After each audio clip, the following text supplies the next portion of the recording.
करोड़ों रुपए की रिश्वत, NCCIA इतना बड़ा इदारा, सरफराज चौधरी साहब वो भी इसमें मुलविस पाए जा रहे हैं। जो उन पे इल्ज़ाम बेसिकली है वो गैम्बलिंग एप्लीकेशंस का है। जो शवायद उनके खिलाफ मौजूद हैं उनमें तो कुछ है ही नहीं ना। 4.5 करोड़ रुपए NCCI से बरामद हो चुका हुआ है। 60 लाख रुपए इसलिए दिया गया था उनको कि जी उनके खिलाफ FIR ना दर्ज की जाए और 30 लाख इस मद में दिया गया था जुडिशल रिमांड किया जाए। मरूफ यूट्यूबर सादुर रहमान यानी कि ढकी भाई। नाजरीन, करोड़ों रुपए की रिश्वत, NCCIA इतना बड़ा इदारा, सरफराज चौधरी साहब वो भी इसमें मुलविस पाए जा रहे हैं। मुझे नहीं समझ आ रहा चल क्या रहा है। पाकिस्तान का हर बड़े से बड़ा शख्स जो पाकिस्तान सेलिब्रिटीज़ हो जाए, इन्फ्लुएंसर्स हो जाए, हर शख्स परेशान है कि यार हमारे मुल्क में चल क्या रहा है। FIA इनके सामने जो मद्दे मुकाबिल आ चुकी है और वो ही इनका वो मदई बन चुकी है। नाज़रीन, 60 लाख रुपए जब अरूब जदोई साहबा से मांगे गए जो कि ढकी भाई की वाइफ हैं, तो उसके बाद अमृत अहमद शेख साहिबा जो इनकी लायर बैरिस्टर हमारे साथ मौजूद है, इनसे भी हम बात करेंगे। ये हमारे साथ मौजूद हैं कि ग्राउंड रियलिटी में हकीकत क्या है, शवाहिद मौजूद भी हैं नहीं हैं, डकी का जो केस है वो आगे किस जानिब जा रहा है, क्या उनको सज़ा मिलेगी नहीं मिलेगी, या जो लोग ये मुलव्वस पाए गए हैं जिन्होंने करोड़ों रुपए की रिश्वत ली है, क्या इस हवाले से डकी को इंसाफ मिलेगा। मैम, सबसे पहले तो केस की असल नौयत क्या है, क्या डकी और डकी भाई पर कौन सी FIR जो दर्ज हैं और इनका जो कानूनी मफहूम क्या है।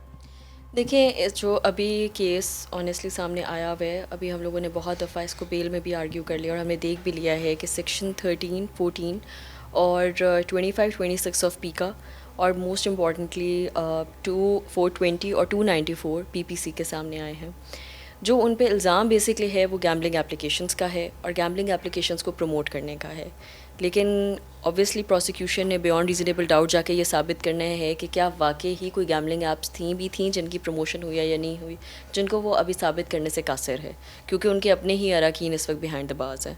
तो मेरा नहीं ख्याल कि इसमें पीछे कुछ रह जाता है। जो शवायद उनके खिलाफ मौजूद हैं उनमें तो कुछ है ही नहीं ना। 99 दिन जो उनको अंदर रखा गया, जो उनके पास इलेक्ट्रॉनिक डिवाइसेस थी वो भी उनके पास है इस वक्त, NCCI के पास, उन्होंने अभी तक इनको नहीं दी है। तो उनके पास तो कोई विटनेसेस या कुछ भी नहीं है इस वक्त सामने। बेल भी दायर की गई लेकिन वो बार बार मुस्तरद भी हुई, तो इसमें फिर हाई कोर्ट का फैसला वो किस तरफ गया, मतलब कि वो कोई अदालती फैसला को जो कहते हैं कि उनका बंदे के पास आखिरी हल वही बचता है, लेकिन अदालत ने भी इस हवाले से मायूस कौन किया बहुत ज़्यादा।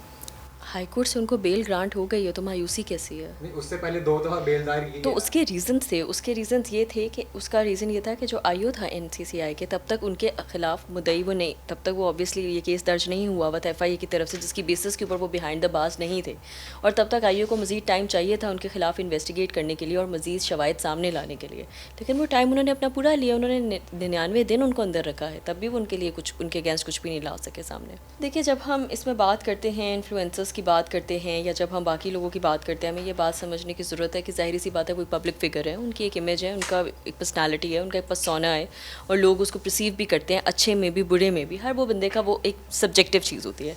बट नन दिलेस ज़ाहिर सी बात है इस केस के बाद लोगों को ये समझ में आ गई है कि असल में चीज़ें काम कैसे करती हैं और क्या सही है और क्या गलत है। ऑनलाइन गैम्बलिंग और बैटिंग ऐप्स के प्रमोशन के हवाले से समाज पर क्या इसका असर पड़ रहा है और प्रेसिडेंट का क्या असर पड़ेगा इस पर।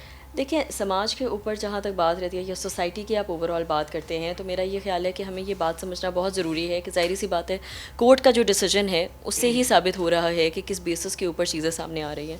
जिन लोगों ने उन पर इल्ज़ाम लगाया था वो इस वक्त खुद जेल के पीछे हैं, तो पीछे तो कुछ है ही नहीं जिसमें उनके अगेंस्ट कुछ साबित हो सके।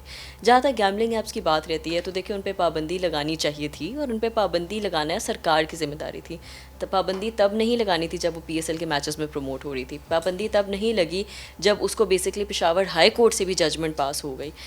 पाबंदी तब लगी जब डकी को अरेस्ट किया गया 16 अगस्त को और उसके बाद 23 अगस्त को जाके इस पर पाबंदी लगी, जिसकी लॉजिक कोई बनती ही नहीं थी। अवाम में ज़्यादातर गुस्सा इसलिए भी है कि यही जो मतलब गैम्बलिंग का काम है या और बड़े बड़े इश्तहारात नज़र आए जिसमें वसीम अकरम साहब भी थे और भी कई ऐसे नाम हैं, लेकिन वो कानून के कटहरे में क्यों नज़र नहीं आए।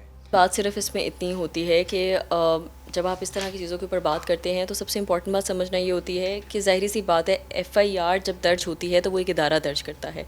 जब इदारे ने ही उनसे एक्सटॉर्शन के पैसे लिए हुए हैं तो फिर ज़ाहिर सी बात है उन्होंने उन्हीं के ख़िलाफ़ ही जाना था ना जिनसे उन्होंने एक्सटॉर्ट करने थे मनी। सो इस वजह से फिर ज़ाहिर सी बात है वही इंसान फंसता है बीच में।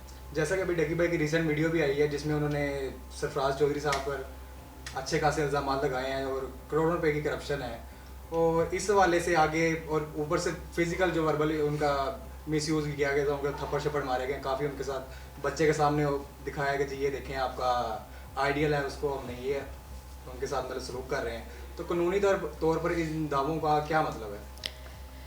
देखिए ज़ाहिर सी बात है, एक कोर्ट में केस चल रहा है तो कोर्ट ने तो अपना डिसीजन इस पे लेना ही लेना है। हाउ एवर ये जो चीज़ें सामने आए हैं वो सरासर इल्ज़ाम नहीं हैं, उनमें बहुत सारी हकीकत भी मौजूद है। जब पैसों की रिकवरी की आप बात करते हैं तो शायद आई डोंट नो, अब आपको इस न्यूज़ का पता या नहीं पता, 4.5 करोड़ रुपये NCCI से बरामद हो चुका हुआ है। तो वो खाली 90 लाख रुपया साथ का नहीं था, बल्कि और भी बहुत ज़्यादा थे। खैर वो तो रिकवर हो गए थे 90 लाख, लेकिन अदर देन दैट और लोगों के बहुत पैसे थे। तो ज़ाहिर सी बात है ये चीज़ें मिल मिल के ही फिर सामने आती हैं। मैंने ये केस भी आपने अरूप जतोई जो उनकी डकी साहब की वाइफ है उन्होंने दायर किया था, वो भी आई थिंक बताया जा रहा है कुछ 60 से 90 लाख रुपए हैं, और वो जब रिश्वत के लिए मांगे गए तो उसके बाद ये केस दायर किया और ये सारा मामला सामने खुल के आया। एब्सोल्युटली एब्सोल्युटली बिल्कुल ऐसे ही है। 60 लाख रुपया इसलिए दिया गया था उनको कि जी उनके खिलाफ FIR ना दर्ज की जाए, और 30 लाख इस मद में दिया गया था कि उनका फिजिकल से जुडिशल रिमांड किया जाए साथ का। जिस तरह ये केस पब्लिक हाइप पे काफ़ी चला गया है, व्लॉगर्स और पाकिस्तानी सेलिब्रिटीज़ काफ़ी हद तक इसको सपोर्ट कर रहे हैं, तो इसका किस हद तक अब असर पड़ सकता है? ज़ाहिर सी बात है, एक सोसाइटी में प्रेसिडेंट सेट होगा अपने आप में। ये एक केस जो हम देखेंगे कि किस तरीके से ये एग्जाम्पल सेट हो रहा है, जो कि बहुत ज़रूरी बात है। आपका क्या मौक़िफ़ है कि अगर डकी भाई बेकसूरवार साबित होते हैं तो क्या वो कानूनी मुआवजा या कोई भी माफ़ी का दावा कर सकते हैं? देखिए जब आप सेटलमेंट की बात करते हैं तो ज़ाहिर सी बात है आपस में उनका भी राइट है, और ये पार्टीज़ को इख्तियार दिया जाता है कि अगर उन्होंने आपस में कोई करना है, किसी किस्म की सेटलमेंट रीच करनी है, तो वो ये सेटलमेंट कर सकते हैं। But nonetheless obviously इस चीज़ को प्रेफर नहीं किया जाएगा, और कोर्ट अपनी डिस्क्रेशन से फ़ैसला सुनाती है और वो अपनी डिस्क्रेशन से ही इस चीज़ को सुनाएगी। लेकिन अगेन जो भी पार्टीज़ ने आपस में फ़ैसला करना होगा वो कर सकते हैं, क्योंकि हमने देखा है कि दोनों ही साइडों की चीज़ें अब सबके सामने आ चुकी हुई हैं। आखिरी सवाल की तरफ बढ़ता हूँ। इस केस से जो कानूनी सबक मिलता है और स्पेशली इन्फ्लुएंसर्स के लिए, तो वो आप क्या देना चाहेंगे? कानूनी सबक तो कोई भी नहीं है, लेकिन हाँ ये बात ज़रूर है कि मुझे ये लगता है कि रियासत की बहुत ज़िम्मेदारियाँ हैं जो उन्होंने इस मामले में पूरी नहीं की हैं। जैसे कि इन्हीं ऐप्स की प्रमोशन के रिलेटेड, कि जबकि उनके पास इसको पाबंदी लगाने पे भी इख्तियारात थे, तो उन्होंने तब वो इख्तियारात इस्तेमाल क्यों नहीं किए जबकि उनको करने चाहिए थे।